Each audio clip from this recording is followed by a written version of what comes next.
penguasa Makkah yaitu Syarif Ainur Rafiq menjadi imam sholat dan Syekh Ahmad Khatib menjadi salah satu makmumnya. Ketika menjadi imam ini, Syarif Ainur Rafiq melakukan kesalahan dalam membaca Al-Quran dan Syekh Ahmad Khatib adalah satu-satunya orang yang berani mengingatkannya. Maka setelah selesai sholat, Syarif Ainur Rafiq segera mencari tahu siapakah tadi yang mengingatkan bacaannya.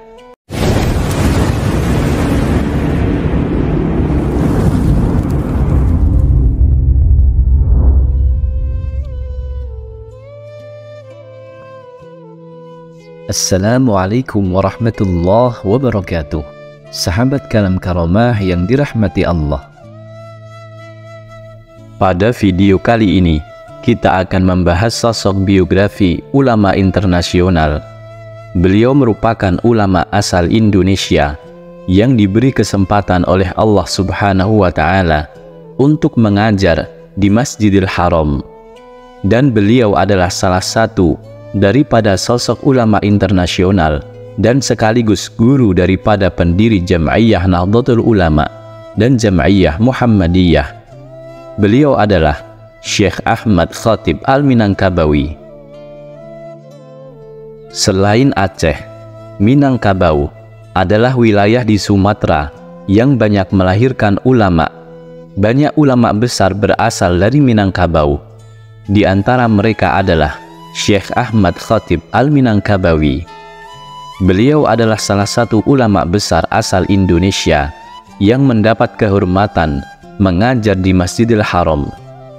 Banyak sekali tokoh-tokoh Indonesia, baik dari kalangan muslimin tradisional maupun muslimin modernis, yang menjadi muridnya.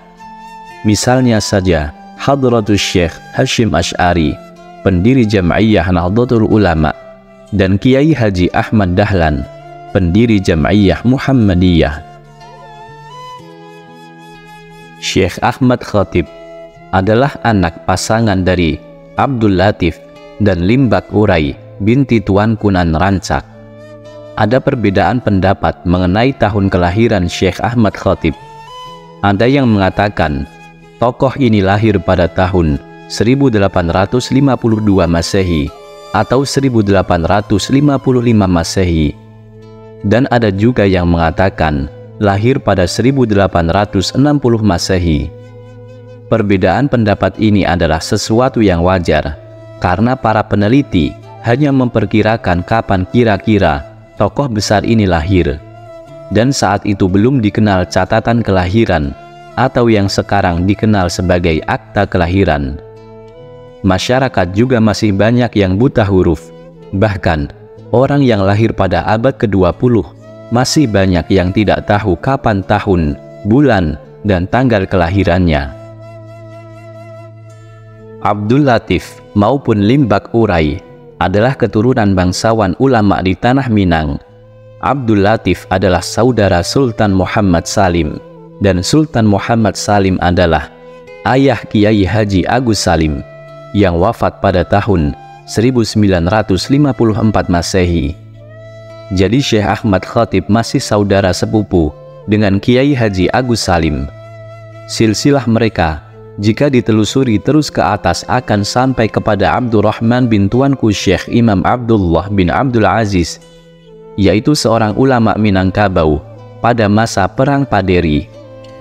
Silsilah lengkapnya adalah Abdul Latif bin Abdurrahman bin Abdullah bin Abdul Aziz. Kemudian Limbah Urai atau ibu Syekh Ahmad Khatib adalah saudara Gadam Urai, dan Gadam Urai adalah ibu Syekh Thahir Jalaluddin Al-Azhari yang wafat pada tahun 1956 Masehi. Jadi Syekh Ahmad Khatib masih saudara sepupu dengan Syekh Thahir Jalaluddin. Limba Urai dan Gadang Urai adalah anak Tuan Kunan Rancak yang juga seorang ulama Minangkabau pada masa Perang Paderi. Adapun ibu Limba Urai dan Gadam Urai adalah anak Siti Zainab binti Tuanku, Bagindo Khatib, pembantu regen atau Bupati Agam. Abdul Latif berasal dari Koto Gadang Agam yang ada di bagian barat Bukit Tinggi. Adapun Limba Urai, beliau berasal dari Balai Gurah Ampek Angke yang ada di bagian timur Bukit Tinggi. Dan di manakah Syekh Ahmad Khatib dilahirkan?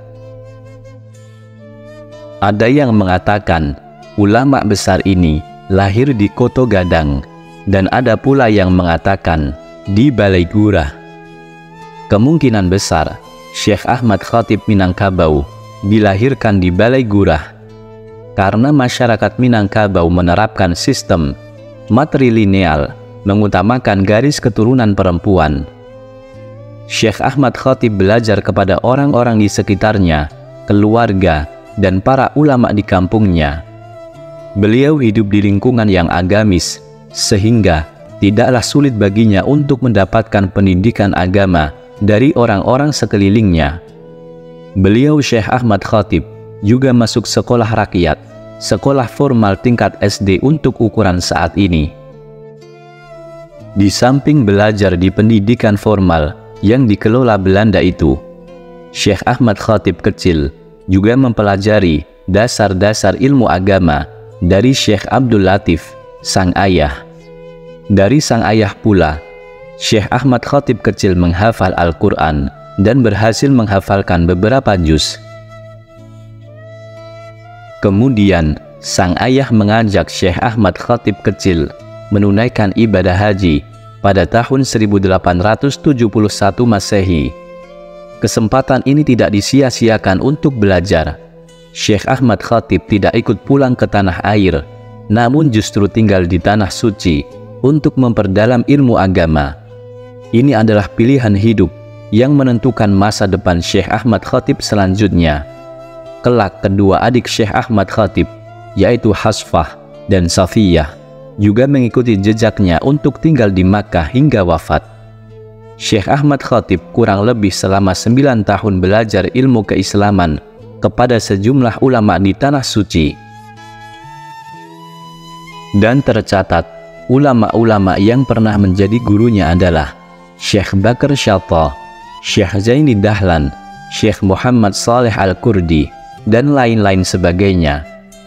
Berbagai disiplin ilmu keislaman telah dipelajarinya, seperti tafsir, hadis, fikih, ilmu falak, dan ilmu-ilmu yang lainnya. Para guru inilah yang mempengaruhi pemikiran Syekh Ahmad Khatib kelak.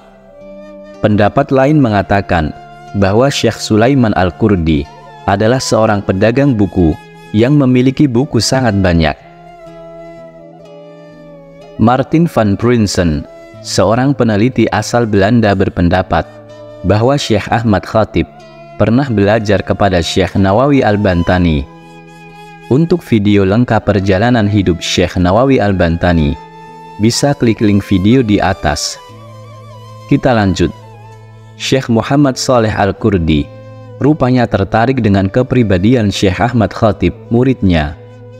Syekh Muhammad Khatib dikenal sebagai orang Melayu atau Indonesia yang sopan dan pandai. Syekh Muhammad Saleh Al-Kurdi ingin menjadikan Syekh Ahmad Khatib sebagai menantunya dengan menikahkan Syekh Ahmad Khatib dengan anaknya yang bernama Khadijah. Syekh Ahmad Khatib pun tidak menolak tawaran dari gurunya ini. Maka pada awal tahun 1296 Hijriah atau 1879 Masehi, dilaksanakanlah pernikahan antara Syekh Ahmad Khatib dari Minangkabau dengan Khadijah binti Syekh Muhammad Saleh Al-Kurdi yang asli Timur Tengah. Dari pernikahannya ini, Syekh Ahmad Khatib dikaruniai 2 orang anak, yaitu Abdul Karim Al-Khatib dan Abdul Malik Al-Khatib. Namun sayangnya, pada tahun 1300 Hijriah atau 1883 Masehi, Khadijah binti Syekh Muhammad Saleh Al-Kurdi dipanggil Sang Pencipta. Mertua sekaligus gurunya, yaitu Syekh Muhammad Saleh Al-Kurdi, tidak ingin melihat Syekh Ahmad Khatib terlalu lama menduda atau bersedih setelah ditinggal mati sang istri. Maka oleh karena itu, Syekh Muhammad Saleh Al-Kurdi menawari Syekh Ahmad Khatib untuk menikahi adik Khadijah yang bernama Fatimah. Syekh Ahmad Khatib pun menyetujuinya. Pernikahan dilaksanakan antara Syekh Ahmad Khatib dengan Fatimah binti Syekh Muhammad Saleh Al-Kurdi. Dari pernikahan yang kedua ini, Syekh Ahmad Khatib mendapatkan 2 orang anak, yaitu Khadijah binti Ahmad Khatib dan Abdul Hamid Al-Khatib. Dan kelak anak-anak Syekh Ahmad Khatib ini mengikuti jejak ayahnya. Abdul Karim Al-Khatib menggantikan ayahnya mengajar di Masjidil Haram dan juga dikenal sebagai ulama Makkah yang menulis beberapa kitab. Dan Abdul Malik Al-Khatib menjadi Syarif Makkah menggantikan Syarif Ainur Rafiq pada masa kekuasaan Syarif Husain, lalu pindah ke Mesir pada masa kekuasaan Ibnu Saud Arab Saudi.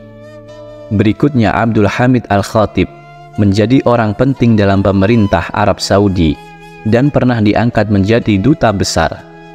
Putra bungsu Syekh Ahmad Khatib ini pernah berkunjung ke Indonesia pada tahun 1949 Masehi untuk menghadiri upacara pemulihan kedaulatan dari pemerintah Belanda kepada pemerintah Republik Indonesia Serikat.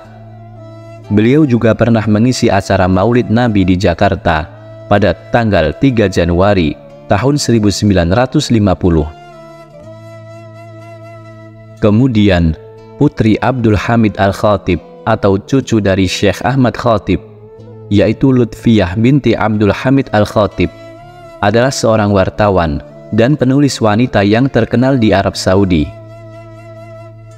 Sobat Kalam Karomah yang dimuliakan Allah, ada yang mengatakan bahwa keberanian adalah faktor yang sangat menentukan untuk meraih keberhasilan.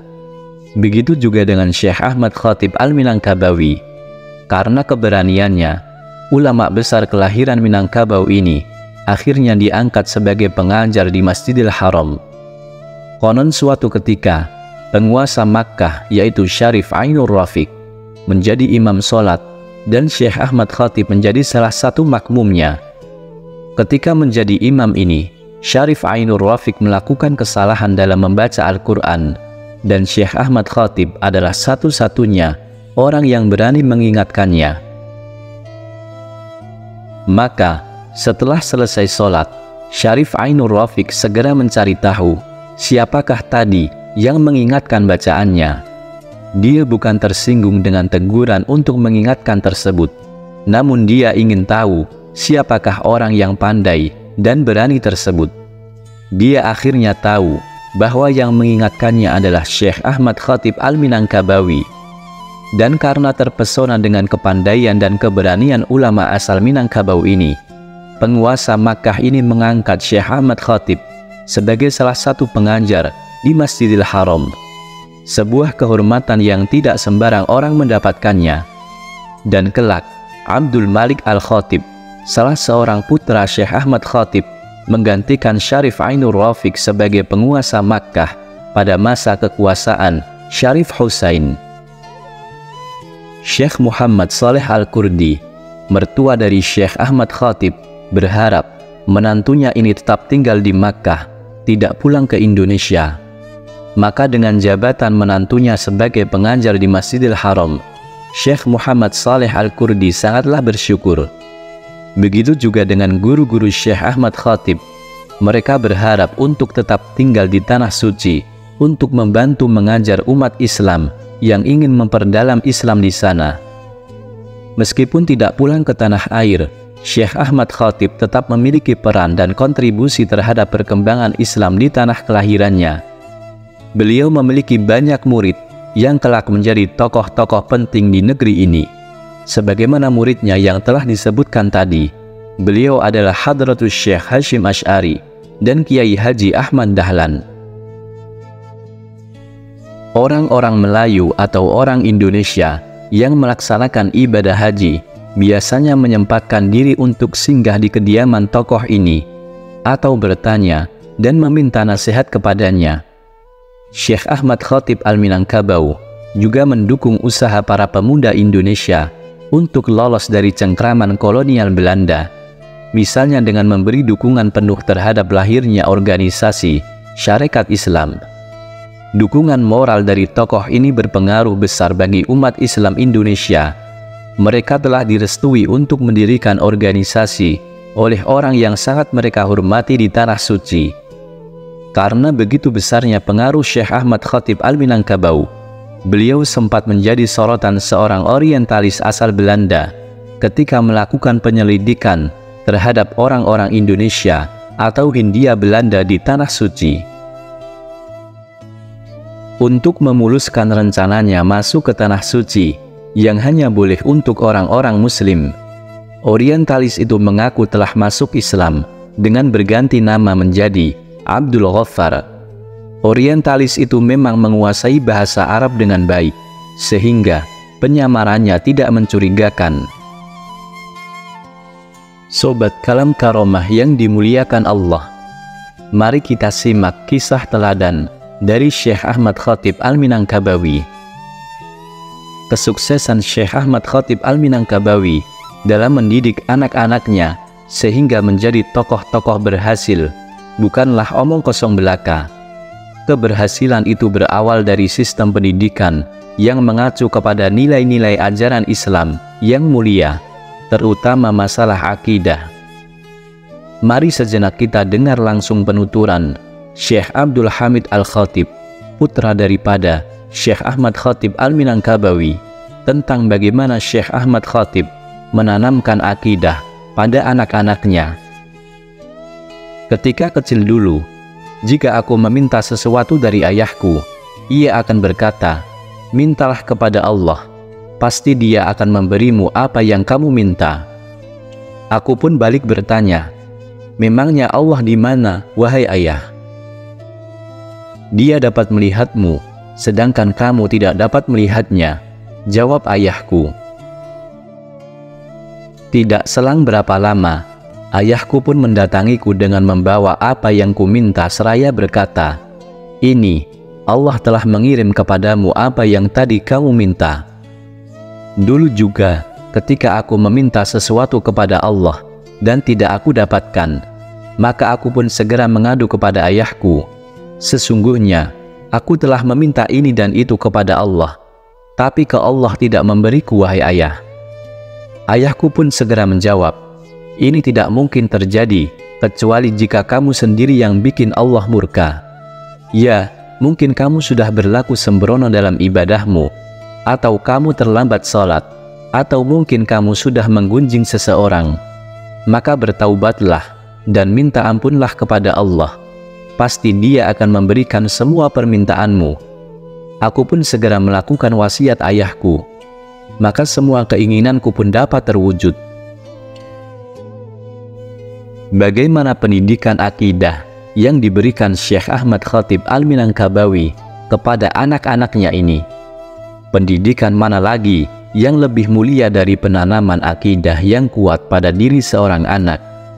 Bukankah melukis di batu itu sulit, namun hasilnya akan lebih kekal? Demikian juga dengan diri seorang anak. Seorang anak kecil itu bagaikan gelas kaca yang masih kosong. Ia tergantung dengan siapa yang pertama kali mengisinya. Pendidikan yang seperti inilah yang akan menanamkan rasa cinta yang tinggi kepada Allah Subhanahu wa Ta'ala. Bersandar hanya kepada Allah, meminta hanya kepada Allah semata, bahkan hal-hal yang kecil sekalipun. Inilah pendidikan tauhid akidah yang pernah dipraktikkan Rasulullah SAW kepada keponakannya, yaitu Ibnu Abbas, yang ketika itu usianya masih anak-anak. "Jika kamu meminta pertolongan, mintalah pertolongan kepada Allah." Gambaran lain dari pendidikan yang diberikan Syekh Ahmad Khatib Al-Minangkabawi kepada keluarganya adalah beliau selalu menegur dan memperingati bagi siapa saja yang menyia-nyiakan waktunya dengan bermain-main dan berbagai hal yang dapat melalaikan, termasuk alat-alat musik dan nyanyian. Semua ini dilakukan Syekh Ahmad Khatib Al-Minangkabawi karena bentuk rasa sayangnya terhadap keluarganya, karena melarang tidak selamanya bermakna benci. Tidak seperti anggapan sementara sebagian orang dalam mengekspresikan rasa cintanya kepada keluarganya. Mereka kira dengan membiarkan semua gerak-gerik dan tingkah laku keluarganya itulah yang disebut cinta. Padahal boleh jadi perilaku-perilaku itu mengundang murka Allah Subhanahu wa Ta'ala. Akan tetapi berbeda dengan Syekh Ahmad Khatib Al-Minangkabawi, beliau menyadari bahwa seorang ayah kelak akan dimintai pertanggungjawaban di depan pengadilan Rabbul Alamin. Maka dengan segenap kemampuannya, Syekh Ahmad Khatib Al-Minangkabawi menganjurkan kepada semua keluarganya untuk menjauhi semua hal-hal yang tidak bermanfaat dan mencukupkan diri dengan sesuatu yang bermanfaat saja. Tidakkah Allah Subhanahu wa Ta'ala berfirman, A'udzu billahi minasyaitonir rajim, Ya ayyuhalladzina amanu qu anfusakum wa ahlikum nara. Hai orang-orang yang beriman, jagalah diri dan keluarga kalian dari neraka. Rasulullah Muhammad SAW juga pernah bersabda, setiap kalian adalah pemimpin dan akan dimintai pertanggungjawaban atas tanggungannya. Sampai sabdanya, dan laki-laki adalah pemimpin atas keluarganya, maka ia akan dimintai pertanggungjawaban terhadapnya. Syekh Ahmad Khatib Minangkabawi memiliki puluhan karya tulis dan memiliki puluhan murid-murid yang menjadi orang-orang besar dan membawa banyak manfaat bagi Islam, Indonesia, dan bangsa Melayu. Karena banyaknya murid dan kitab-kitab karya beliau, insya Allah akan kita bahas pada video selanjutnya. Sobat Kalam Karomah yang dimuliakan Allah, karya-karya Syekh Ahmad Khatib Minangkabau dipelajari umat Islam di Indonesia, Malaysia, Arab Saudi, Suriah, Turki, Mesir, dan negara-negara Timur Tengah lainnya. Ada dua karya ulama asal Minangkabau ini yang setidaknya masih dipelajari di pesantren, yaitu Fathul Mubin dan An-Nafahat ala Syarhil Waraqat. Kitab yang disebutkan terakhir ini adalah ulasan atas karya Imam Al-Haramain Abdul Malik Al-Juwaini, guru daripada Imam Al-Ghazali, yang wafat pada tahun 478 Hijriyah atau 1085 Masehi, yang berjudul Al-Waraqat fi Usulil Fiqhi. Sobat Kalam Karomah yang dimuliakan Allah, ulama besar kelahiran Minangkabau ini menghadap Sang Pencipta pada tanggal 9 Jumadil Awal tahun 1334 Hijriyah atau 14 Maret tahun 1916 Masehi.